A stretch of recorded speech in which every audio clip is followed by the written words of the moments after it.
Greetings, everyone. I'm Mar, and once again, this is my opinion. Now, we're into the home stretch when it comes to Season 3. We only had a couple episodes left.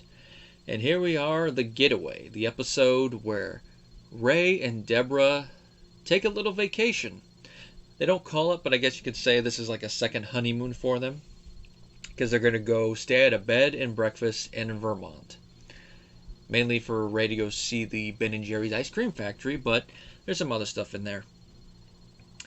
Now, as you can already guess from what little I've already said, that is the central plot outline.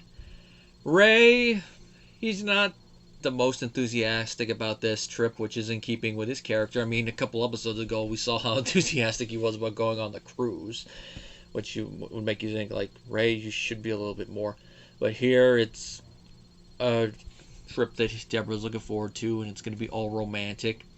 And we see that while Ray loves Debra, he's not the most overly romantic type. I mean, that was the issue with the whole, closeness of that episode where he had to go talk with Father Hubley. So here he's still having some of those issues. He ends up going with it. It's like Ben & Jerry's. Then Debra comes up with the whole other thing. They go, and from the offset, you can tell Ray's not enjoying this scenery. He's not enjoying the bunny theme of the bed and breakfast, that there's no TV in the room. I mean, he puts it like, what's in the room? Which is like, just because it's a bed and breakfast doesn't mean there has to be a TV in the room. That's why, Ray, that's why you bring a book. Especially since your wife loves to read. Which, hold that thought, that's actually going to become a plot point in an episode at the beginning of Season 5. They even used it in the Blu-ray thing. I'll give you the whole tour. Chapter 1. We'll get to that episode when we get to it. Probably beginning of next year with how I'm recording and pacing these episodes out.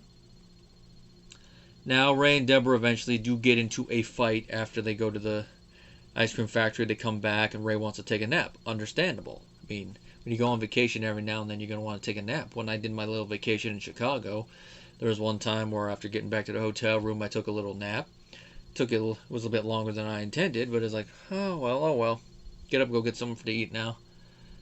Debra doesn't feel they have enough time for a nap, mainly because, hey, we got that hayride.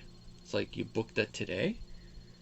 And then, of course, Ray's like, all right, what are you going to have dinner afterwards? Oh, it's part of it. It's going to be a campfire thing. What are they having? And Debra snaps at him, which from Ray's perspective, it's like, what are you doing? I asked a valid question. Good point. From Debra's perspective, she feels that Ray has just hated the whole trip and is just questioning everything she has planned, and she feels that she's going to be boring. I mean, that's something she brings up to Amy when they go shopping near the beginning of the episode, which, when I hear that, I'm like, really, Debra? You think you're boring? Debra, you're anything but boring. I mean, from what we see your friends are doing in the next couple episodes, I can kind of see why you would say you're boring and think you're boring, but you're not. And you're going there to spend time together. But, of course, it's everything going down. That's why Debra snaps. They do make up by the end of it, and they do agree to take a nap. And it's a long time coming, apparently, because, as Debra puts it, I've wanted to take a nap since Allie was born. And they do take a nap. Now, a subplot with the episode is that Robert is watching the kids at the house, but they don't fully trust Robert doing it, which it's like, he is a police sergeant who has been trained in CPR, conflict resolution, amongst other things, and you don't think he can watch the kids on his own? You're going to have Marie essentially be his overseer, and when we see their little scene together, it's like, Marie, really? Robert is a grown man. He can decide what is it. But that's just her nature. That's not dinner. That's not food or whatnot. It's like, really? Really, Marie? I feel they just threw that in there to try to get some cheap humor. And it's funny, but it's one of those ones looking at it with an adult mind. I'm like, really? There was no need for that. But, say it with me. Sitcom writing.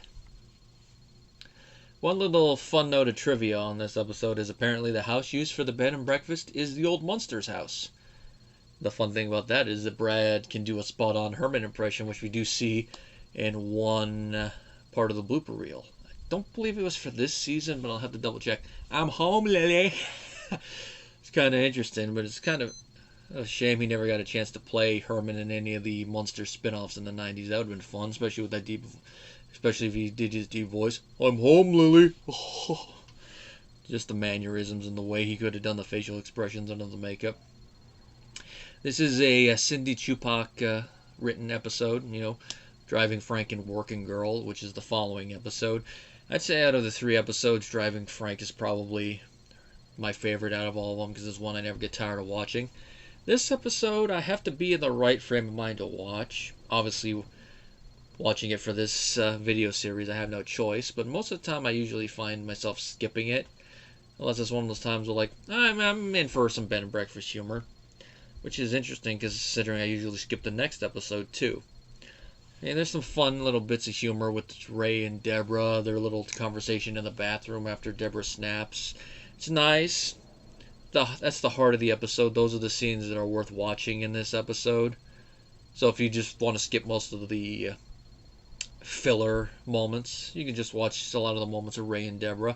It is nice to see they actually reach a consensus and decide, you know what, this is our vacation, we're just going to relax, be together, take a nap, and then we'll do the hayride another time.